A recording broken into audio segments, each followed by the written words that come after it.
1절 봅니다.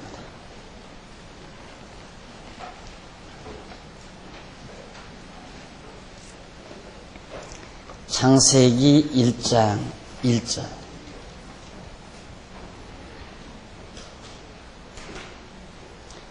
태초에 하나님이 천지를 창조하시니라. 땅이 혼돈하고 공허하며 흑암이 깊음 위에 있고 하나님의 신은 수면에 운행하시니라. 하나님이 가라사대 빛이 있으라 하시매 빛이 있었고 그 빛이 하나님의 보시기에 좋았더라. 하나님이 빛과 어둠을 나누사 빛을 낮이라 칭하시고 어둠을 밤이라 칭하시니라. 저녁이 되며 아침이 되니 이는 첫째 날이니라. 5절까지 봉독했습니다. 지난 시간 제가 아마 14페이지가 되게 15페이지 제1권 여호와의 언약 큰 글씨로 된 것 그 부분 설명해 드린 줄 압니다. 오늘은 계속해서 14페이지를 펴시면 되겠습니다. 14페이지 제일 상단에 보시면은 구약 성경의 핵심적인 중심 내용은 하나님께서 스스로가 여호와이심을 계시하신 것이다 라는 내용이 나옵니다. 누가 장편 소설이나 한 500페이지 내지 7, 800페이지 되는 장문의 글을 읽으려고 할 때 먼저 읽은 자가 이 내용이 말하는 바가 무엇이라고 설명해 주면 훨씬 이해하기가 쉬우실 겁니다. 제가 소년 시절 저를 가리키던 선생님으로부터 책을 한 권 소개를 받았댔는데 그것이 헤밍웨이작 노인과 바다라는 그런 소설이었습니다. 그걸 날들어 읽으라고 그래요. 이 노인과 바다라는 소설을 제가 접하면서 뭘 얘기하려고 하는지 하나 재미가 없는 거예요. 처음에는. 한참 사춘기 시절이니까 제가 바라는 내용은 달콤달콤한 내용인데 저는 무미건조한 할아버지가 바닷가에 가서 낚시질해서 고기 낚는 얘기들로 시작이 되더라고요. 재미가 없었어요. 그래도 또 한 번 읽었어요. 그랬더니 뭔가 조금 깊이가 나오더라고요. 4차례 읽고야 헤밍웨이가 노인과 바다라는 작품을 통해서 뭘 얘기하려고 하는가를 그때야 짐작을 했습니다. 그래서 그것이 명작이라는 사실을 또 제가 인정도 했고요. 그러듯이 이 성경도 아주 굉장히 크고 방대한 내용인데 이 크고 방대한 내용을 여기서 한두 구절 읽고 저기서 한두 구절 읽어가지고는 천년 만년을 읽어도 구약 성경이 뭘 말하려고 우리에게 주셨는가를 이해한다는 것은 불가능할 뿐만 아니라 절대 불가능합니다. 도저히 불가능하다. 그래서 이 천문구가 얼마나 중요한지 모릅니다. 구약 성경의 핵심적인 중심 내용이 뭔가? 구약이 창세기로부터 말라기서까지 39권에 달하는 방대한 내용인데 그 내용 자체가 우리에게 말하려고 하는 그 중심 핵심 내용이 뭔가? 아주 간단해요. 하나님께서 스스로가 당신 스스로가 여호와이시다. 당신 이름 소개예요. 우리 사람도 그러잖아요. 난 모르는 사람을 만납니다. 어디 가서 만나서 서로 통성명하십시다 하고 인사를 나눌 때에 이름부터 말하잖아요. 제 이름은 아묵입니다 라고. 그리고 명함을 꺼내주는 경우도 있거든요. 자기 이름을 말해줍니다.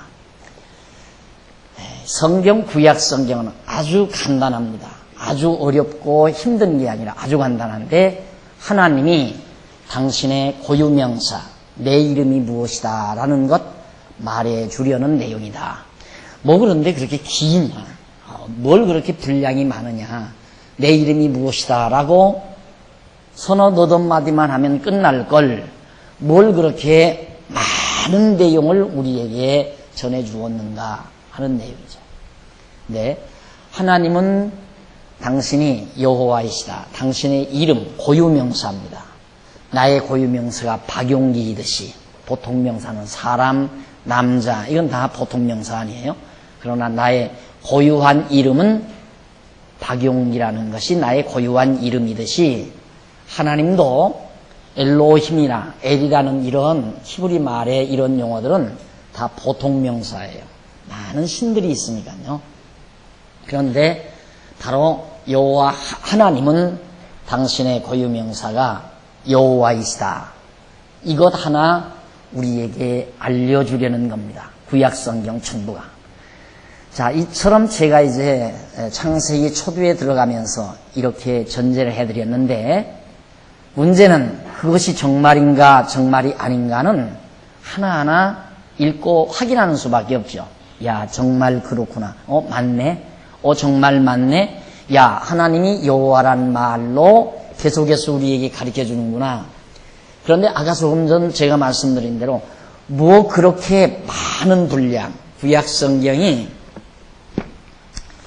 얼마만큼 많으냐면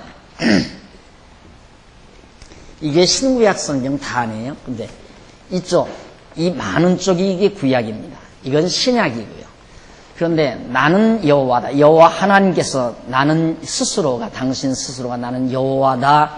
그 하나를 알려주는데 뭐 이렇게 많은 분량을 썼느냐. 이만한 명함 조각지처럼 간단하게 이름하고 여호와 그렇게 써서 주면 되지 않느냐. 이렇게 생각할지도 몰라요. 그러나 하나님은 눈에 보이지 않아요. 그러니까 많은 사람들이 하나님이 있다고 생각하는 사람이 거의 없단 말입니다. 현대에 이르러서 막연히 어쩌면 하나님은 존재할 것 같다. 신은 존재할 것 같다. 이렇게 막연히 생각하지만 실제로 눈으로 볼 수 없고 손으로 만질 수가 없으니까 하나님이 계신지 안 계신지 모른단 말입니다. 그러다가 보니까 우리 기독교 안에 이상한 현상들이 자꾸 생기는 거예요. 무슨 현상? 아주 기발한 어떤 작용만 일어나면 이것이 하나님이 계신 증거다 이거예요. 쉽게 말하면 마술 같은 일, 요술 같은 일들이 일어나면 이게 하나님이 계신 증거다라고 그렇게 말을 하거든요. 그러다 보니까 교회가 엉망이 돼버린 거예요. 뭐 방언을 한다, 환상을 봤다, 내가 눈을 감고 기도하는데 하나님이 보이더라, 뭐 하나님이 음성이 들리더라, 이런 다양한 여러 가지 현상들이 교회 안에 일어나서 왜? 하나님이 계신지 안 계신지 알 수가 없는데 내가 하나님 음성 들었다 이거예요. 어젯밤 내가 기도를 하는데 음성이 들려오더라. 그러니까 하나님 계신 거 아니냐. 이렇게 말하기 위해서 그런 현상들이 많이 일어나는 거예요. 그리고 뭐 목사가 안수 기도를 해서 병을 낫는다 해가지고 병이 나왔다. 이걸 보니까 하나님 계시다. 이런 일들도 교회 안에서 일어나는 이유가 하나님이 계시다는 사실이 확인이 안 되니까. 그걸 확인시켜줘서 사람들로 하여금 하나님을 믿게 하기 위한 수단으로 그런 일들을 행한다 이 말이에요. 그러나 기독교는 성경으로 이렇게 확실하게 기록된 성경으로 하나님 내가 있다 이 말이에요. 내가 존재한다. 그걸 이 성경으로 확인해주고 그러면 그 하나님이 존재하는데 이름은 뭐냐? 여호와다. 이 여호와라는 말은 무슨 뜻이냐면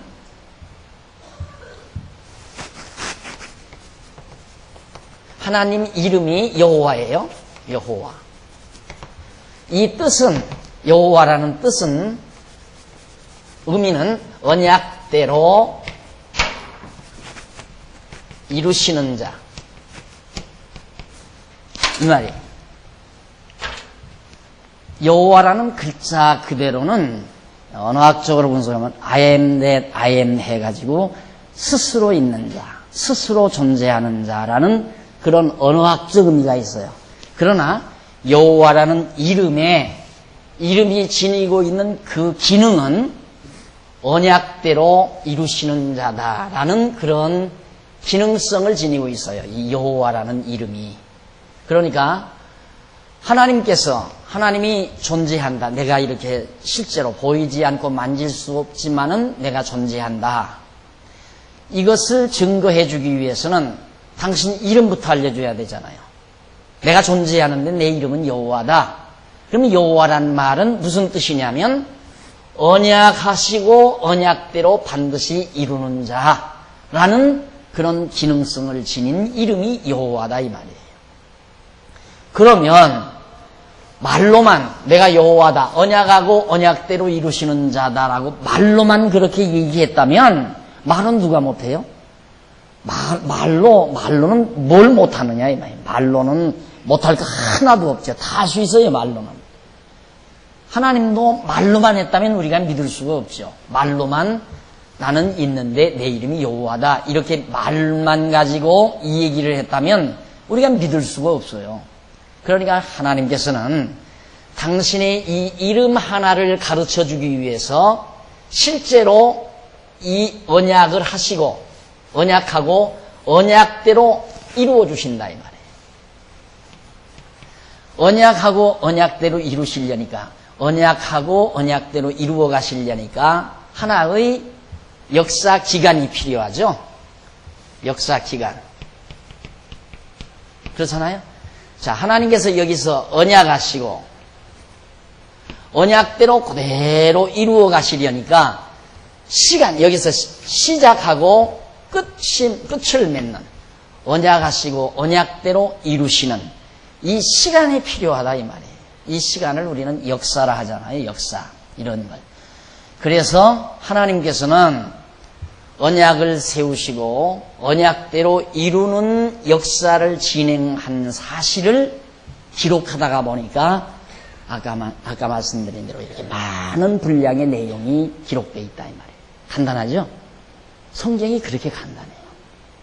그러니까 여러분들이 앞으로 성경 공부, 구약 성경을 공부할 때에 다른 목표를 두지 마세요. 정말 우리가 가장 심각한 건 정말 하나님이 존재하는가? 이것처럼 심각한 게 없거든요. 내 믿음이 좋다, 내가 기도를 얼마를 했다, 내가 연보 생활을 어떻게 했다, 봉사를 어떻게 했다. 그거 다 부차적인 문제예요. 가장 우리에게 심각한 문제는 정말 하나님이라는 분이 존재하는가? 그분은 과연 어떤 분인가? 그 이름은 뭔가? 이게 우리에게는 가장 중요한 문제란 말입니다. 그러니까 그 가장 중요한 문제만 해결이 되면 정말 여호와라고 하는 이름을 지니신 신이 정말로 존재한다. 존재하시는 신이 어떻게 역사를 이끌어 가신다라는 것만 확실하게 확인이 되면 그 다음 우리의 생활이 달라지고 생각이 달라지고 우리의 가치관이 달라지고 우리의 전 모든 생활 모습이 다 변할 수밖에 없는 거예요. 자연히 따라오게 돼 있어요. 믿지 말라고 해도 믿는 거고 신앙생활 하지 말라고 해도 신앙생활 하게 돼 있어요. 왜?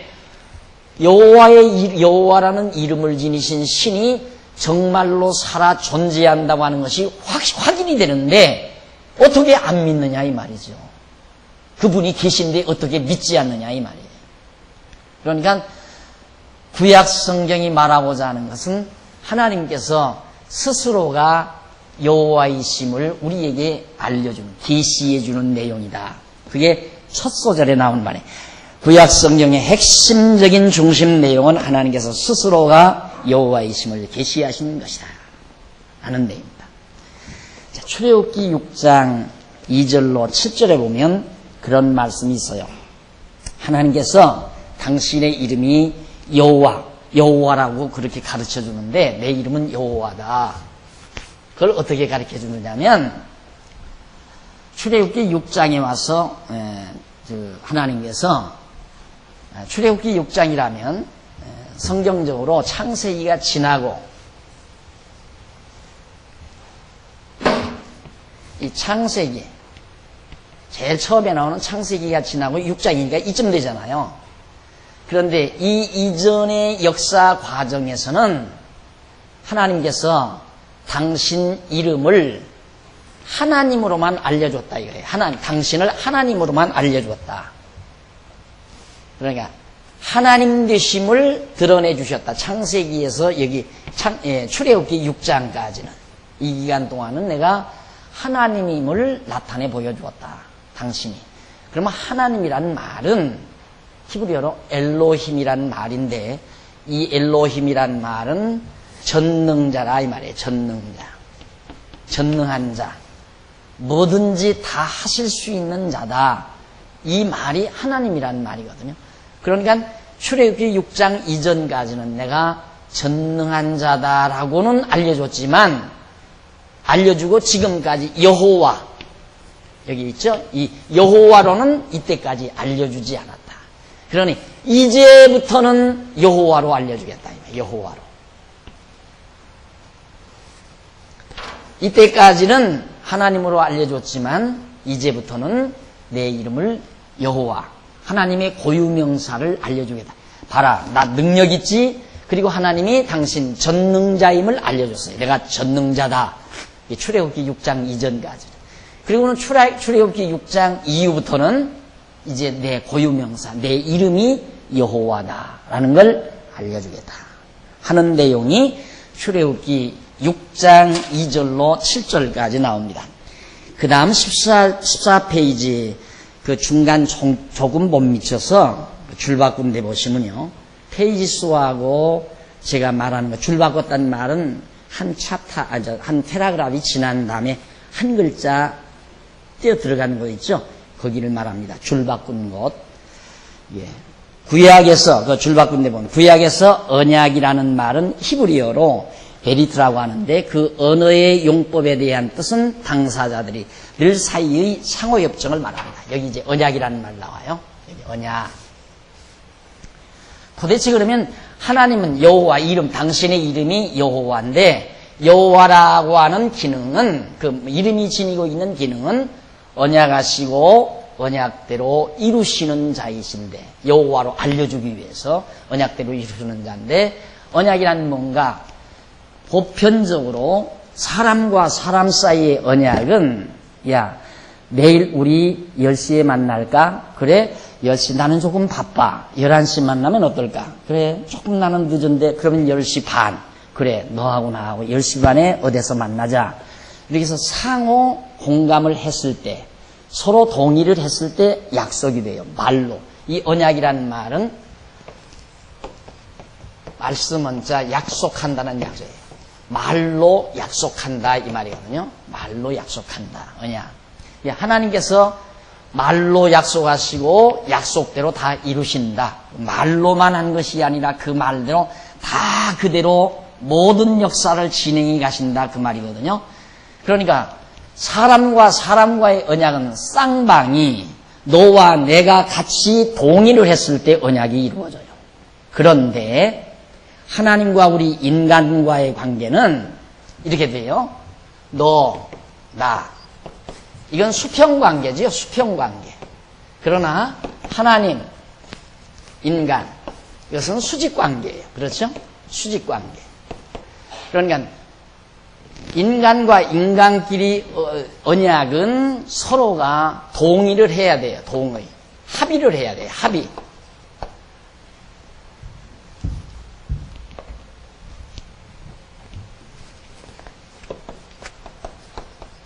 너와 내가 합의를 해야 언약이 이루어져요. 그런데 하나님과 우리 인간과의 언약은 하나님 편에서 인간에게 일방적이에요. 예를 들면 이렇게 돼요. 형하고 동생하고는 너 내일 몇 시까지 올 수 있어? 아니야 나 그때 바빠. 다른 숙제 해야 돼. 그러면 몇 시까지? 나 몇 시까지는 갈 수 있어. 조금 늦다는 말 좀 일찍 와라. 그러면 내가 10분 일찍 갈게. 이렇게 해서 형과 동생은 서로 합의할 수 있어요. 합의해서 약속을 할 수 있어요. 그러나 아버지와 자식 사이는 쉽게 말하면 아버지와 자식 사이는 일방적이에요. 일방적. 아버지가 여행을 떠나면서 아들에게 자기 사랑하는 어린 아들에게 내가 여행 갔다 오면서 무비 카메라 선물로 사다 주마. 일방적이에요. 사다 줄까 말까 네가 이렇게 상의하고 하는 게 아니라 아버지가 일방적으로 나 오늘 이번에 여행 다녀오다가 내 선물로 무비 카메라 사다 주마 하고 일방적으로 언약하는. 즉 하나님의 언약이란 바로 이런 수직관계에서의 절대 언약. 일방적인 하나님의 말씀으로 주어지는 언약이에요. 그러니까 우리 인간이 원하든 원하지 않든 관계가 없어요. 하나님이 일방적으로 내가 이렇게 한다, 해주마 하고 언약하시고 그 언약대로 하나님이 다 해버려요. 이것이 하나님의 언약이라 말입니다. 그래서 언약은 언제나 그 밑에 한번 보십시다. 14페이지 밑에서부터 세 번째 줄 보시면 줄바꿈 되어 있죠. 그 우쪽으로 올라가서 두 번째 줄 앞부분에 보시면 그렇기 때문에 나와요. 그러니까 제일 14페이지 밑에서부터 다섯째 줄 앞부분에 보시면 그렇기 때문에 언약은 언제나 인간에게 하나님의 명령으로 주어지는 것이다. 하나님이 단독적으로 말씀하시고 단독적으로 행하시니까 언약을 할 때 뭘로 언약하는가? 여기 너와 나 사이는 하자로 이렇게 하자 이렇게 언약을 해요. 그렇죠. 우리 이렇게 10시 반에 만나자 하자 이렇게 언약을 하는데 하나님이 인간에게 하시는 언약은 그냥 명령이에요. 명령.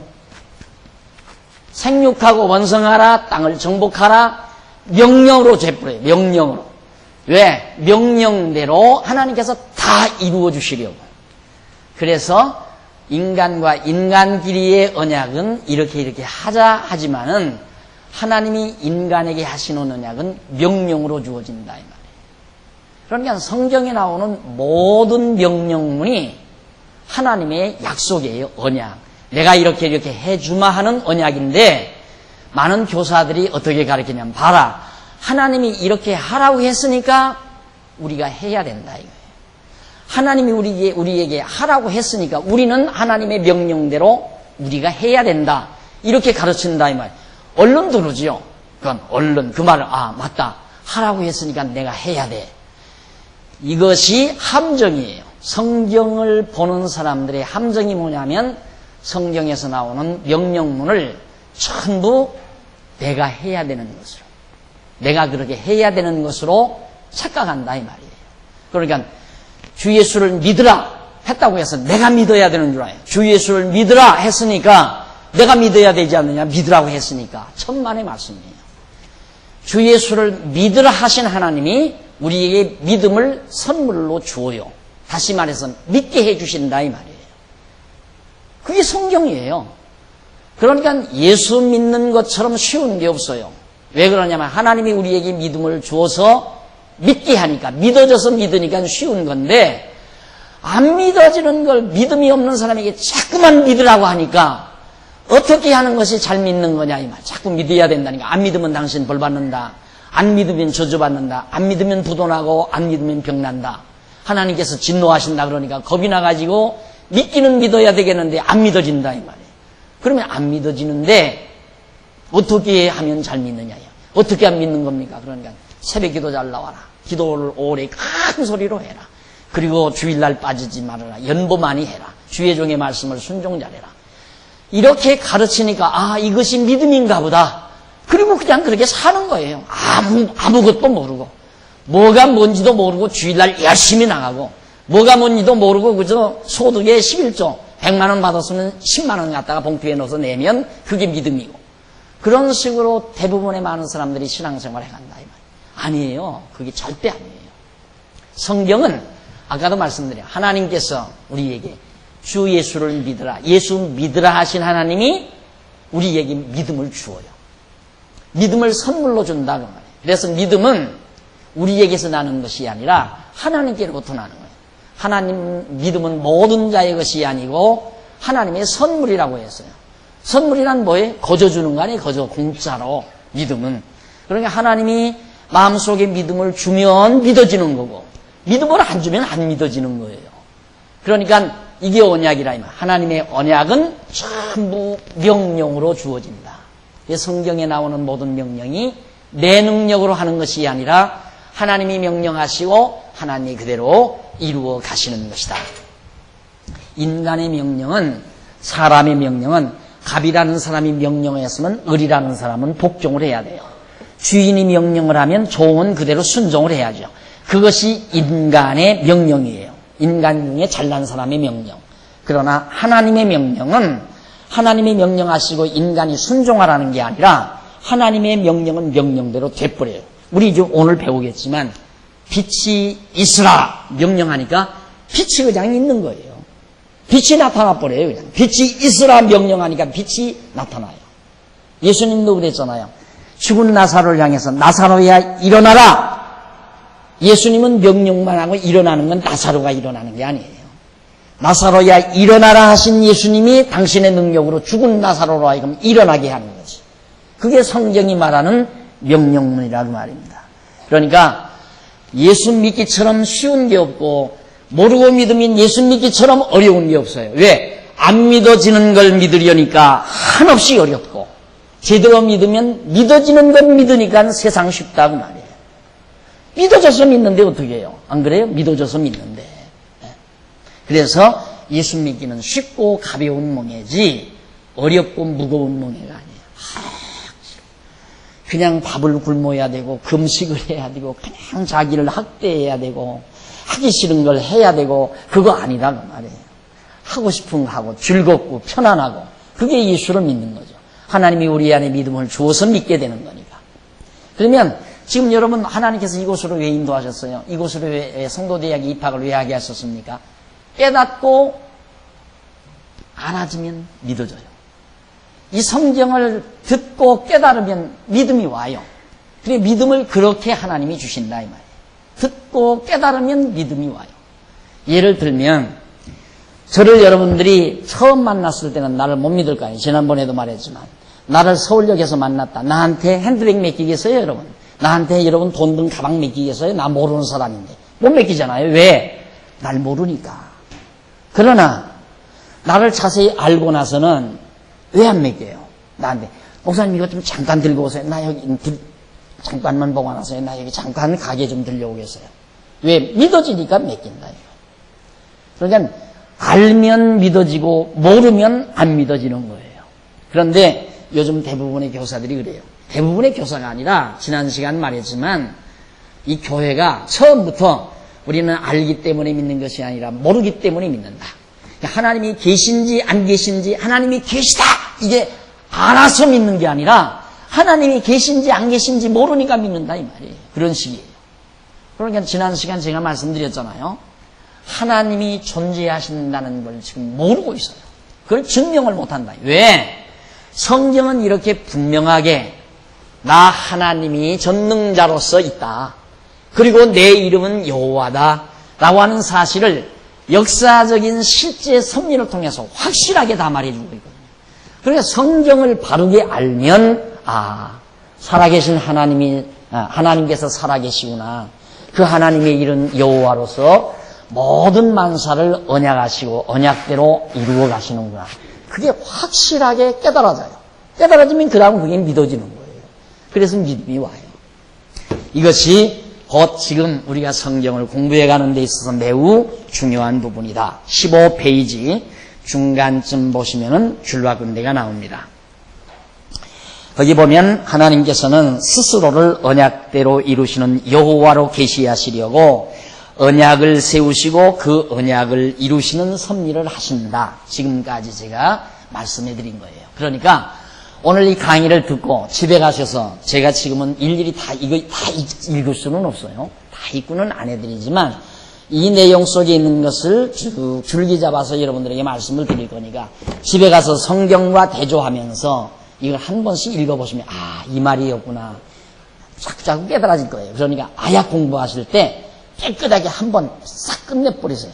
여기서 들으시고 집에 가서 공부한 페이지까지 또 한 번 읽으시고 예습도 한번 해보시고 미리 읽고 오시면은 그 내용이 그거였구나라고 알 수가 있겠죠. 책 많이 보시면 치매 안 걸린다고 그러잖아요. 다 일거양득이니까 부지런히 내 나이에 무슨 놈의 책이야. 책 안 읽으면 안 읽는 만큼 빨리 늙어요. 책을 많이 읽으면 읽는 만큼 뇌세포가 왕성해지니까 늙기도 덜 늙고 생명력도 더 활성화돼요. 건강해지기 위해서 성경 공부하라는 말은 아니지만 일거양득이다 이 말이에요. 그러니까 책 읽는 습관을 한번 들여보시기 바랍니다. 자, 그러면 넘어가서 16페이지. 자, 그러면 1편.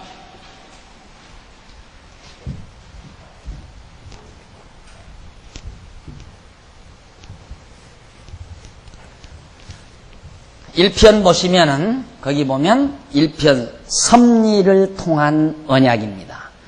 아까 말씀드렸죠. 하나님은 여호와시다. 이름이 여호와라 이 말이에요. 여호와란 말은 언약대로 이루시는 자라는 그런 기능성을 포함한 이름이다 이 말이죠. 그러면 하나님은 여호와이심을 당신 이름을 알려주려면 우선 언약부터 해야 되잖아요. 그렇죠? 언약하고 언약대로 이루셔야 되니까 먼저 언약을 해야 되는데 어떻게 언약을 하는가? 어떤 방법으로? 입으로 하는가? 목소리로 하는가? 아니, 목소리만이 아니라 그것도 역사 섭리를 통하여 언약을 해요. 역사 섭리를 통해서 하나님께서 약속을 하신다 이 말입니다. 그것이 창세기에서 에스더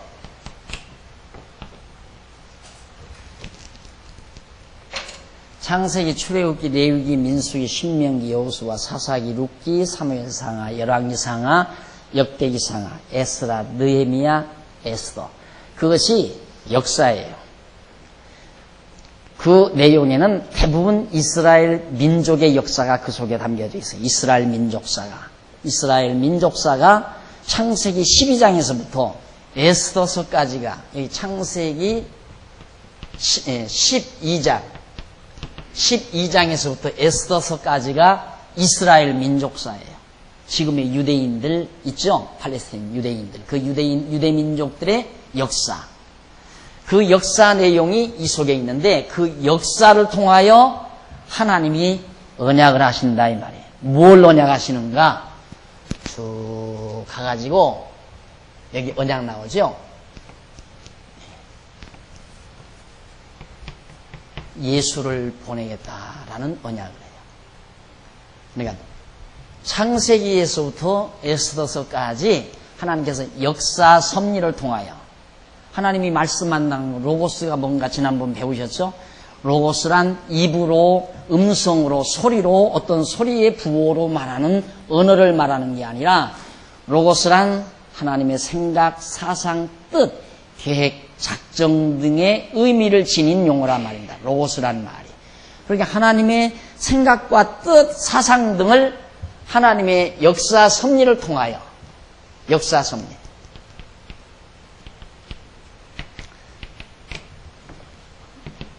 통한 언약.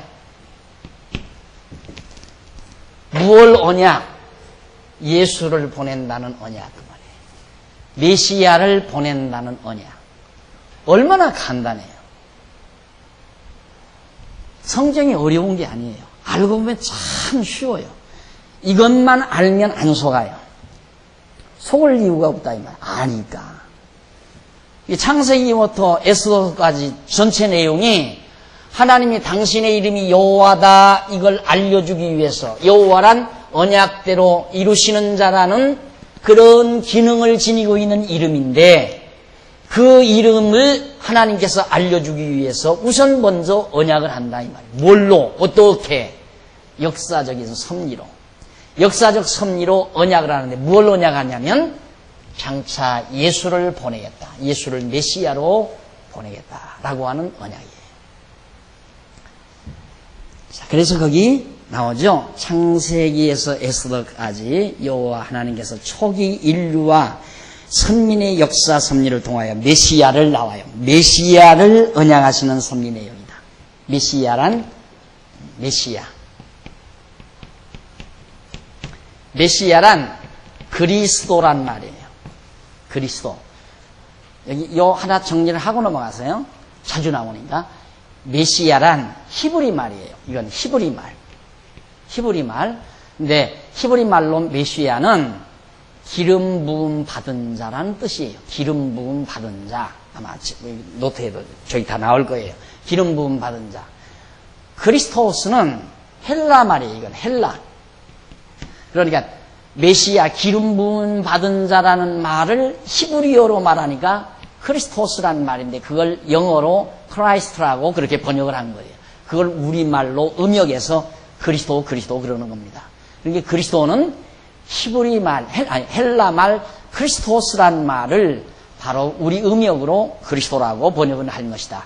바로 그 뜻은 헬라말, 히브리 말로 메시아고 그 의미는 기름 부음 받은 자라는 뜻이다. 그러니까 예수를 기름 부음 받은 자, 메시아로 보내겠다. 예수가 메시아로 이 세상에 오도록 하시겠다. 이것이 바로 하나님께서 역사 섭리를 통해서 언약하신 내용이라 그 말입니다. 그런데 우리는 이미 예수가 2000년 전에, 우리는 지금 쭉 더 내려와서, 이렇게 내려와서 21세기 초 문턱에 이제 21세기 넘어와가지고 여기서 살고 있잖아요. 이미 예수님 오신 이후 2000년이 지난 오늘 이후. 그러니까 어떻게 안 믿어요? 하나님이 안 계시다는 걸 어떻게 부정하느냐 이 말이에요. 하나님 여호와 하나님이 계시지 않다면 이렇게 역사 섭리를 통해서 언약하신 대로 어떻게 예수가 이렇게 메시아로 오느냐 그 말이에요. 역사 속에서 하나님이 살아계시고 역사를 주관해 가시니까 언약하신 대로 예수가 2000년 전에 오신 거지. 메시아로, 그리스도로. 그래서 믿어요, 제가 바보라서 예수를 믿고 하나님을 믿고 그러는 게 아니라 성경을 보고 깨닫고 나니까 성경은 누가 만들어낸 책이 아니잖아요. 이건 역사적인 사실 기록이란 말입니다. 역사는 사실이에요. 역사라고 하는 것은 누가 조작할 수가 있는 게 아니에요. 일본 사람들이나 역사를 조작하려고 그러지 역사를 어떻게 조작을 해요? 역사는 사실인데 이건 사실. 항상 내가 사실. 이것처럼 확실한 게 없잖아요. 사실처럼 확실한 게 없잖아요. 사실대로 언약하시고 사실대로 예수님이 오셨다고 말이에요. 예수가 사실대로. 그러니까 여호와이신 하나님은 살아 존재합니다. 그게 의심 없이 믿어지게 되는 거죠. 그래서 신앙생활 하는 거예요. 하나님이 살아계시구나. 하나님 여호와가 살아서 역사를 지배하시고 운행하시고 섭리하신다. 그런데 이 내용 가운데 이렇게 역사 섭리를 통한 언약 섭리 내용 가운데 어떤 내용이 나오냐면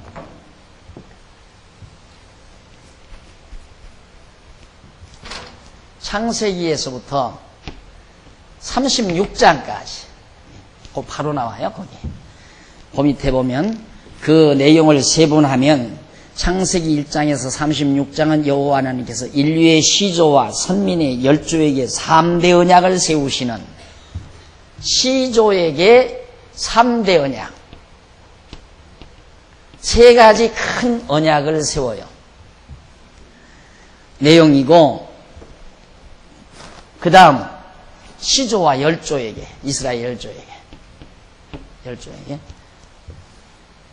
그 다음에 그리고 창세기 37장에서 에스더서까지는 여기 37장에서 이제 36장이니까 37장에서 에스더서까지는 뭐냐?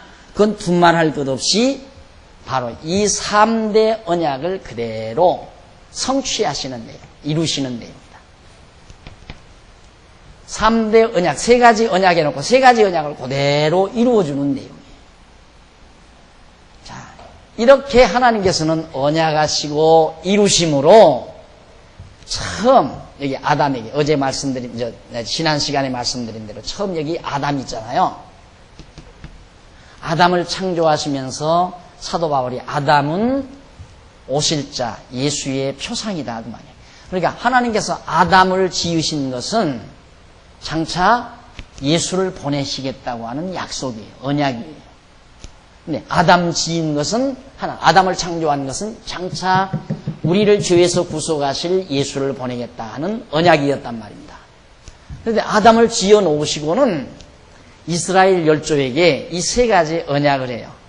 언약을 하고 언약대로 이렇게 다 이루신단 말입니다. 이유는 뭐냐면 아담에게 언약한 것을 반드시 하나님이 이루어 주시는데 이루어 주실 건데 그 이루어 주신다는 사실을 믿게 하기 위해서 아까 믿음을 주어야 믿는다고 했잖아요.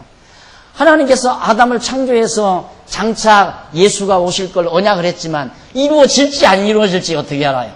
그러니까 이스라엘 백성들에게 그 메시아가 올 걸 믿게 하기 위해서 하나님께서 그 열조에게 이스라엘 열조에게 언약을 해요. 3가지 언약을 하고 3가지 언약을 그대로 이루어줘요. 봐라. 내가 이렇게 언약한 대로 다 이루어주지 않느냐. 이렇게 언약대로 다 이루어주는 것처럼 아담을 통해서 언약한 대로 예수를 반드시 보내주겠다. 그 말이에요. 그래서 지금도 유대인들은, 이스라엘 백성들, 유대인들은 예수가 오기를 기다리고 있는 거예요. 이 사람들이 예수가 왔는데 그걸 모르고 예수를 십자가에 못 박아 죽였단 말입니다. 바보처럼 지금도 기다리고 있어요. 왜? 자기들이 이렇게 하나님께서 언약하시고 언약대로 이루신 걸 보니까 첫 아담을 지으신 하나님이 둘째 아담 예수를 보낸다는 언약이 반드시 이루어진다는 걸 믿고 예수가 오기를 지금도 기다리고 있다 이 말입니다. 유대인들이. 그건 몰라서 그러는 거예요. 잘못 깨달아가지고. 그들은 예수가 왕의 아들로 막 왕궁에서 태어날 줄로 알았어요. 그런데 성경은 이미 왕궁에서 아니라 베들레헴에서 나기로 이미 예언이 된 대로 예언대로 예수가 그대로 말구에서 태어났거든요. 그런데 유대인들은 그걸 묵살해버리고 그 당시에 권력가들이 헤롯 당들 권력가들이 예수를 십자가에 못 박아 죽임으로 자기네들의 영화를 그대로 극대화하기 위해서 그런 잘못을 저지르고 나서 지금까지도 예수를 믿지 않고 예수에게로 돌아오지 않고 있는 거예요. 그러나 하나님께서는 이렇게 열조에게 언약하시고 언약대로 이루심으로 아담을 창조하신 하나님이 둘째 아담 예수 보낼 것을 믿게 만들어 주었다 이 말이에요. 그래서 여기 이 역사는 이스라엘 민족사지만은 이스라엘 민족사를 통해서 봐라, 나는 언약하면 언약대로 이렇게 반드시 이룬다. 그걸 보여준다 그 말이에요. 그거에 대해서 조금 거기 세밀하게 좀 밝혀드렸는데 36장까지 언약하고 이 3대 언약이 첫째는 자손, 그 다음 땅, 그 다음 통치, 하나, 둘, 셋. 이 세 가지를 언약을 했어요. 아브라함을 불러가지고 아브라함에게 네 자손이 하늘의 별처럼 많게 해주마. 자손 번창을 약속하고 두 번째는 땅 주마 그랬어요. 땅, 가나안 땅을 주마. 그 다음 세 번째는 그 땅에서 너희들이 나라를 이루어 다스리게 해주마. 이렇게 했는데 정말 그대로 언약대로 37장에서부터 민수기 30장까지입니까? 민수기 30장까지 거기 노트에 다 있죠? 30장까지 정말 자손이 번창했어요. 그리고 민수기 31장에서부터 사사기까지 31장에서부터 사사기까지 땅을 정복했어요. 그리고 나머지 사사 6기에서부터 에스더서까지 바로 통치 언약이 이루어졌어요. 자손, 땅, 통치 이 세 가지 언약이 그대로 다 이루어졌다. 하나님께서 아브라함에게 이 세 가지 3대 언약을 하시고 언약대로 세 가지 언약을 다 이루어 주심으로 봐라. 나는 언약대로 이루시는 여호와다. 알려줬잖아요. 아까 여기서 알려준다고 그랬죠? 내가 여호와로 알려주겠다라고 하신 하나님께서 정말로 당신의 이름이 여호와이심을 역사 섭리를 통해서 알려준 거예요. 이렇게 역사 섭리를 통해서. 그래서 이스라엘 백성들이 하나님 여호와를 믿고 경외하게 된 거란 말입니다. 그래서 오늘 우리가 믿는 하나님은 여호와 하나님을 믿어요. 여호와 하나님. 언약대로 이루시는 여호와 하나님.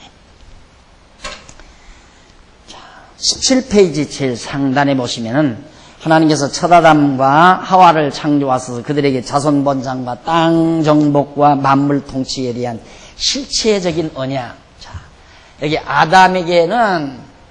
아담에게도 이 세 가지 언약을 그대로 했어요. 자손, 네 자손, 아담 한 사람 지어놓고 네 자손이 아주 번창하고, 그리고 내가 지어놓은 이 모든 땅, 세계를 다 정복하고, 그리고 이 모든 걸 다 다스리게 해주마. 아담에게 약속을 했어요. 그리고는 이제 하나님께서 이 아담과의 약속을 반드시 둘째 아담 예수를 보내가지고 예수를 통해서 이루실 것. 이것을 모형적으로 여기서 아브라함에게 이 세 가지 언약에서 이대로 이루어준 거예요. 그러니까 아브라함에게 언약한 대로 이대로 다 이루어준 것처럼 아담에게 언약도 둘째 아담 예수 그리스도를 통해서 그대로 다 이루어주마. 그 말이에요. 그래서 정말 둘째 아담 예수 그리스도가 오셔서 계속 생육하고 예수의 씨로 생육하고 번성해서 많은 그리스도의 사람들, 예수를 믿는 사람들이 많이 늘어나게 되고, 그 다음 땅 끝까지 복음이 전파되고, 땅 정복한다더니만 땅 끝까지 지금 복음이 자꾸 전파돼 가잖아요. 그리고 마지막 다스리게 해주신다는 언약대로 예수님께서 장차오셔서 이제 영원한 하나님 나라로 다스려 가실 귀한 역사가 우리에게 남아있는 겁니다. 이것이 곧 성경의 큰 맥이라는 것. 요거 놓치면 안 돼요. 요거 꼭 늘 마음속에 간직하시고 이 배경에 의해서 부분을 공부해서 하셔야 됩니다. 오늘 강의한 내용을. 그 다음에 이제 17페이지 중간쯤 보시면은 줄바군데 하나님께서는 첫 아담에게 세우신 실체적인 3대 언약을 둘째 아담 예수 그리스도로 이루어 주실 것을 역사 섭리를 통하여 언약하여 주신다. 이것이 역사 섭리를 통하여 언약한 내용이라고 그랬죠. 아까 처음 제1편 섭리를 통한 언약, 즉 역사 섭리를 통한 언약. 하나님께서는 이처럼 첫 아담에게 세우신 언약을 둘째 아담을 통해서 이루실 것을 아브라함에게 언약하신 것을 이루어 주심으로 우리에게 믿게 만들어 주신다. 확실히 믿어진다. 우리는 얼마나 행복한 위치에 있느냐면, 보세요. 우리는 여기 산다고 그랬어요. 지금 21세 여기서 살아요. 여기 사는데 아브라함은 이 시대에 살았어요. 아브라함은 이 시대, 12장 이 시대에 살았는데 아브라함으로 하여금 하나님을 믿게 만들어요. 하나님을 여호와로 믿게 만들어요. 이제 공부해보면 알지만 어떻게 하나님을 여호와로 믿게 만드는가. 하나님께서 아브라함에게 자손 주고 땅 주고 통치하게 해주마. 그러니까 아브라함은 처음에는 하나님이 그런다니까 그렇게 해주려는가 하고 생각을 했어요. 그런데 장가를 갔는데 아이를 못 낳아요. 부인이 아이를 못 낳는 아내를 얻게 됐어요. 기다려도 끝내 아이를 못 낳고 다 늙었어요. 그러니까 아브라함이 절망할 거 아니에요. 그 부인이 미안하니까 자기의 몸종을 자기 남편에게 주어서 이 몸종을 통해서라도 당신의 유업을 이을 아들을 하나 낳으시오 하고 보내줬단 말입니다. 그래서 결국 여종을 통해서 아브라함이 아들을 하나 낳아요. 그것이 하갈이죠. 하갈이 이제 이스마엘을 하나 낳는데 그때 하나님께서 떡 나타나서 아브라함에게 아브라함아 그 여종에게서 난 아들은 네 유업을 이을 자가 아니다. 내년 이맘때가 되면 네 아내 사라에게서 아들이 하나 난다. 그때야 얘기한다 그 말이에요. 아브라함이 믿겠어요. 아들 다 이미 늙어버렸는데. 그래서 웃었단 말입니다. 그럼 왜 웃느냐? 안 웃었습니다. 웃었느니라. 그러면서 아브라함이 그때 안 믿었어요. 하나님의 언약을. 하나님의 이 언약을, 약속을 안 믿었단 말입니다. 그런데 1개월이 지나 2개월이 지나 3, 4개월이 지나니까 자기 아내 사라의 다 늙은 사라의 배가 불어오기 시작해요. 그래서 믿기 시작해요. 하나님의 언약은 그대로 이루어지는구나. 그래서 아브라함은 그걸 보고 하나님을 믿게 됐어요. 그래가지고 나중에는 아들까지 갖다 바치라니까 아들 모리아산에 바치라니까 믿음으로 죽어도 하나님은 아들 살려냅니다 하고 갔다가 바치러 올라가잖아요. 그 믿음이 오니까. 그런데 아브라함은 여기서 그랬는데 오늘 우리는 여기서 살면서 아들 낳는 정도가 문제가 아니에요. 아브라함의 이 세 가지 언약한 것이 그대로 역사 속에서 이루어졌고 이것만이 아니라 첫 아담에게 언약한 대로 둘째 아담 예수가 오셨단 말입니다. 오셔서 우선 자손이 번창하죠. 예수의 씨가 예수를 믿고 신앙생활하는 성도가 자꾸 늘어나잖아요. 예수의 씨로 번창한다 이 말입니다. 그리고 땅끝까지 복음이 지금 증거돼 가고 있잖아요. 땅끝까지. 예루살렘에서 시작된 복음 전도가 사마리아를 비롯해서 아시아, 마게도니아, 유럽, 영국을 거쳐 미국에서 지금 북동아시아로 우리 대한민국 땅으로 복음이 온 거예요. 우리 대한민국 땅을 통해서 지금 중국 대륙으로, 아시아 대륙으로, 동남아, 중동 지역으로 막 지금 세차게 복음의 물결이 퍼져가고 있는 거예요. 땅끝까지 지금 복음이 증거되고 있잖아요. 마지막 하나, 통치죠. 이것은 이미 이루어졌고 지금도 이루어지고 있고 완성, 완료, 진행. 이것은 지금 현재 진행, 땅끝까지. 이건 미래죠. 물론 교회 안에서 그리스도가 와서 교회를 다스려가지만은 실제로 그리스도가 통치하는 건 앞으로 장차 미래란 말입니다. 그러니까 오늘 우리는 아브라함을 통해서 언약한 것도 다 이루어졌을 뿐만 아니라 아담에게 언약한 것도 둘째 아담 예수를 통해서 자손 번창은 완료되기도 하고 또 현재 진행되고 되고 땅 정복은 현재 진행되고 있고 지금 우리 역사 속에서 우리가 살고 있는 역사 속에서 그리고 장차 예수님이 오셔서 하나님의 나라를 통치할 것이 너무도 미래의 약속으로 남아있다.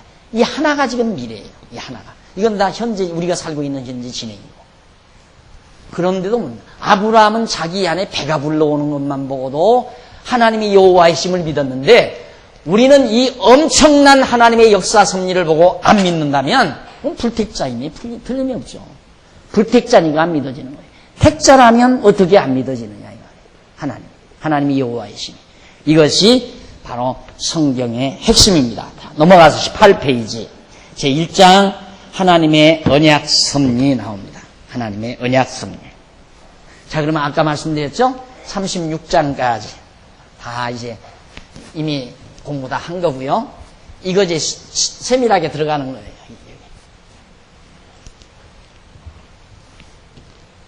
창세기 1장에서부터 36장까지. 여기에 이제 하나님의 언약 섭리, 하나님이 말씀으로 약속하는 섭리가 나오는데 여호와 하나님께서 인류의 시조 아담과 선민의 열조에게 3대 언약을 세우시는 섭리 내용입니다. 1장에서 11장까지. 자, 1장에서부터 11장. 조금 크게 하십시다. 여러분 보기 좋게.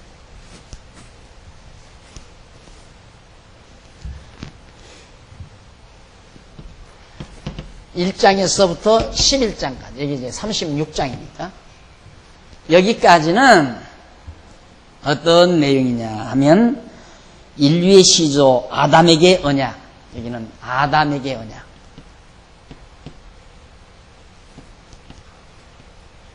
그 다음 12장에서부터 36장까지. 여기까지는 마지막. 창세기 36장까지. 여기까지는 바로 선민의 열조, 이스라엘 열조죠. 선민 열조. 이스라엘 열조에게 언약. 여기에서 하나 여러분들이 조금 신경을 좀 쓰실 것은 아담은 인류의 시조예요. 인류 전체의 시조. 그러니까 하나님께서 아담에게 언약한 것은 장차 둘째 아담 예수가 오셔서 이루실 걸 언약하는 거고요. 여기 선민의 이스라엘 열조 아브라함에게 언약한 것은 아담에게 언약한 것이 반드시 이루어준다는 것을 모형적으로 보여주기 위한 언약이에요. 이스라엘 민족이라는 한 민족을 선택해서 그 민족으로 하여금 장차 예수님을 통해서 이루실 것에 대한 모형을 한번 시도하는 거란 말이에요. 다시 말해서 건축을 할 때 이 예배당을 지을 때 제가 이 예배당 모형돌을 하나 만들고 싶었는데 돈이 엄청 들더라고요. 그래서 그것마저도 아끼려고 안 만들었댔는데 그냥 그림만 그리고 안 만들었댔는데 보편적으로 되게 큰 빌딩 같은 거 건물 지으려면은 모형돌을 만들잖아요. 진짜 건물처럼 작게 해서 그 공작가들이, 조각가들이 그걸 만들어요. 그걸 만들어 내놓는데 바로 그런 거나 똑같은 거예요. 하나님께서 아담을 통해서 이루실 것이 있는데 이 계획이 있는데 이걸 모형적으로 일단 한번 보여준 거예요. 왜? 믿게 하려고. 그걸 믿게 하려고. 아담과의 언약이 이루어질 것을 믿게 하기 위해서 모형도로 한번 이루어 준 거라고 말이에요. 그것이 이스라엘 민족사예요. 그래서 이스라엘 민족의 열조, 선민의 열조에게 언약한 내용이 36장까지다. 그럼 그 밑에 조금 내려와서 중간에 보시면은 줄바꾼데 나와요. 18페이지. 창세기의 주제는 언약을 세우시는 여호와. 그러면 우리가 이제 앞으로 이제부터 창세기 공부해 가는데 언약을 세우시는 여호와다. 이 여호와. 왜? 언약대로 이루시려니까 우선 언약부터 세워야 되잖아요. 그래서 창세기는 언약을 세우시는 여호와.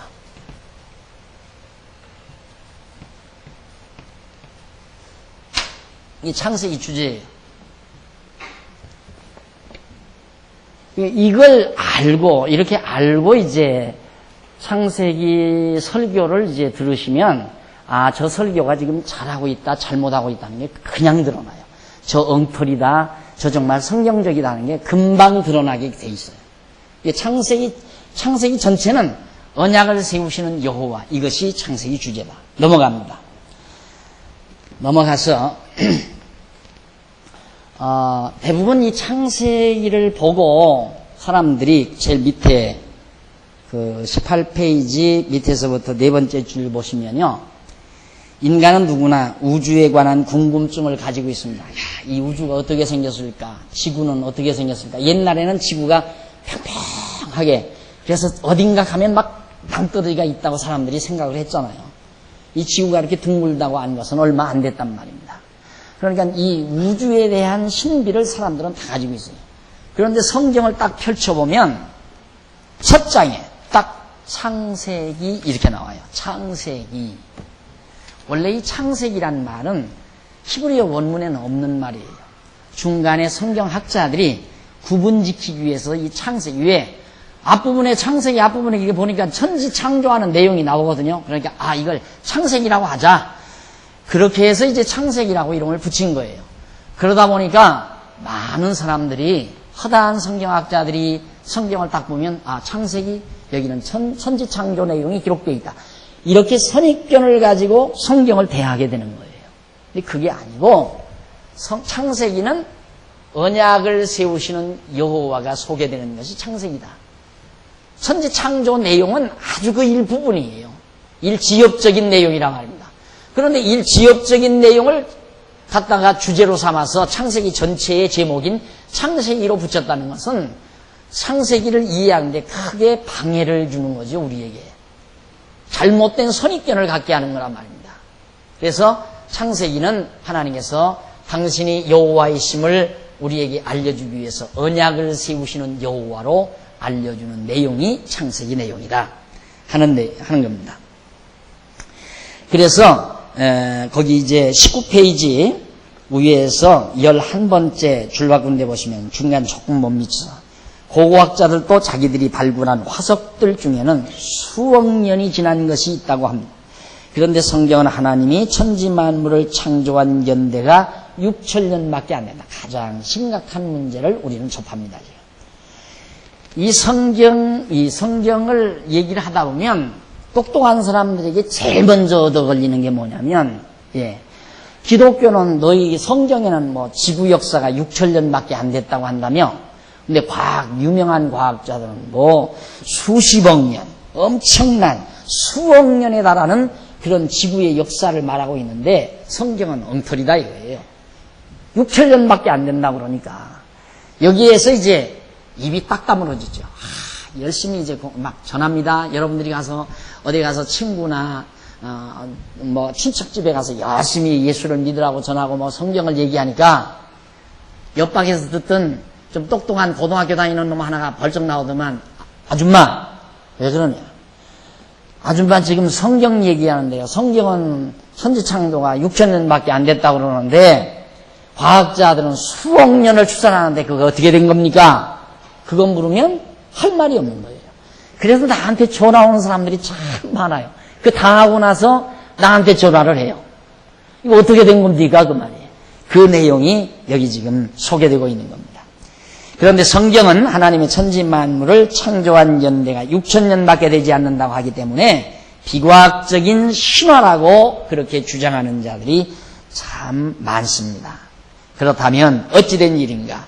현대 과학자들이나 고고학자들이 주장하는 주장이 거짓이라는 말인가? 성경이 정말 신화라는 말인가? 이와 같은 엄청난 견해 차이 때문에 성경을 하나님의 말씀인 진리로 믿으려 하지 아니하는 자들이 있다. 그러나 현대 과학자들이나 고고학자들의 견해가 정확한 것이라고 단정할 수 있는 것이 아니며, 그렇다고 성경이 우주의 기원의 연대에 대하여 정확하게 밝혀주고 있는 것도 아니다. 성경은 6천년이라고 한 적이 없어요. 지구의 연대가 성경에 6천년이라고 말하는 적이 없다 이 말이에요. 몰라서 그래요. 그러니까 여러분들이 이제 잠깐 쉬었다가 두 번째 시간 들어보면, 창세기 1장 이제 천지창조 내용을 들어보면 하하, 이런 문제가 있구나 하는 걸 쉽게 터득할 수 있을 겁니다. 자, 그래서 다음에 우리 차 한 잔 드시고요. 넘어가서 20페이지 제1절 인류의 시조와의 언약, 거기서부터 공부하도록